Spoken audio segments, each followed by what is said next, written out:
2014 साली त्यांनी सांगितलं होतं की जो प्रामाणिक असेल त्याला मी बक्षीस देईन आणि जो गुन्हेगार असेल, भ्रष्टाचारी असेल त्याला मी शिक्षा देईन. मी तो फोटो नाही आणलेला, मला वाटतं गेल्या वर्षीच्या राखी बंधनाचा. कोण होतं रे? का गेल्या भाजपमध्ये? भाजप म्हणजे शिवसेना सोडून ईडी, इन्कम टॅक्स, सीबीआय, बरोबर ना? त्यांचे कोणतरी एक जवळचे त्यांना तुरुंगात टाकलं होतं, मग घाबरून गेल्या तिकडे. आणि यांची गॅरंटी कशी आहे की ते सगळ्यांना विचारतात, पहिला आरोप करतात. इथल्या खासदारावरती भ्रष्टाचाराचे आरोप कोणी केले होते? भाजपने केले होते ना. त्यांचाच तो एक कोणतरी बोबडा इकडे येऊन बोंबलून गेला होता. आणि त्यांनी बोंबलला एका व्यक्तीला अटक झाली आणि लगेच विकासासाठी ह्या तिकडे गेल्या आणि राखी बांधली की मी सगळं पाप केलंय, आता तुम्हीच मला वाचवा.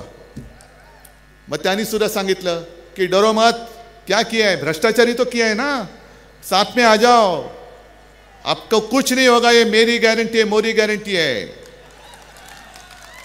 मग ते सगळ्यांना विचारतात, काय रे बाबा कितीचा घोटाळा केलायस?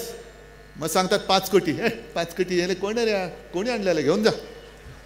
कितीचा केला? 25 कोटी. अरे काय तुम्ही माणसं, कशी माणसं आणता? घेऊन जा.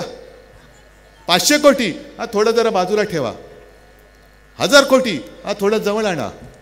70,000 कोटी. अरे याला घ्या ना, याला उपमुख्यमंत्री करा.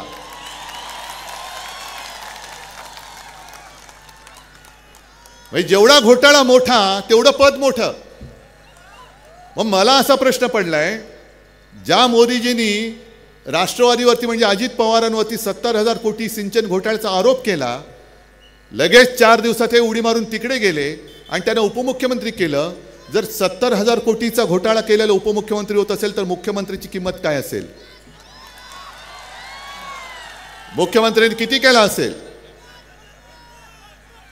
कारण 19 साली जे बोंबलत फिरत होते, मी पुन्हा येईन, त्यांचा पत्ता सुपडा साफ करून टाकला.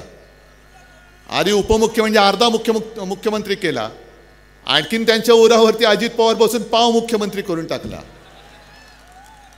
म्हणजे ही हालत भारतीय जनता पक्षाच्या कार्यकर्त्यांची आहे. मला खरंच दया येते, मी कुत्सिततेने म्हणत नाही.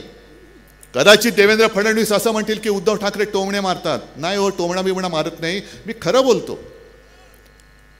कारण भारतीय जनता पक्ष नाही म्हटलं तरी 30 वर्ष मी ओळखतोय त्यांना. अनेक जुने कार्यकर्ते, म्हणजे पहिली भारतीय जनता पक्षाची ओळख करून दिली ती प्रमोद महाजन आणि गोपीनाथराव मुंडे यांनी. त्यांच्यानंतर त्यांच्या सोबत आले ते इथले बाजूचे आपले नागपूरकर, कोण? नितीन गडकरी. काय कृबाब होता आपल्या युती सरकारमध्ये. शिवसेना प्रमुखांचं जे स्वप्न मुंबई पुणे रस्ता पूर्ण करण्याचं या धाडसी माणसाने करून दाखवलं. अभिमान होता गडकरींबद्दल, नक्कीच. पण गेल्या आठवड्यामध्ये भारतीय जनता पक्षाची जी उमेदवारांची पहिली यादी जाहीर झाली त्याच्यामध्ये मोदीजींचं नाव आहे, अमित शहांचं नाव आहे, मुंबईच्या कृपाशंकर सिंहचं नाव आहे. कोण कृपाशंकर सिंह? आहे ना. कोणी आरोप केले होते?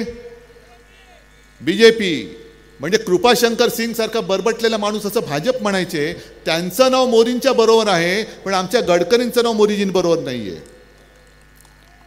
कधी त्यांना उमेदवारी देणार नाही देणार आता सुद्धा मी बोलताना आज दिली असेल मला कल्पना नाही. नाहीतर मी गडकरीजींना 2 दिवसापूर्वी बोललो होतो तेच परत बोलतोय की गडकरीजी, तुमचा अपमान होत असेल तर लाथ मारा त्या भाजपला आणि या महाविकास आघाडीत आम्ही तुम्हाला जिंकून आणतो.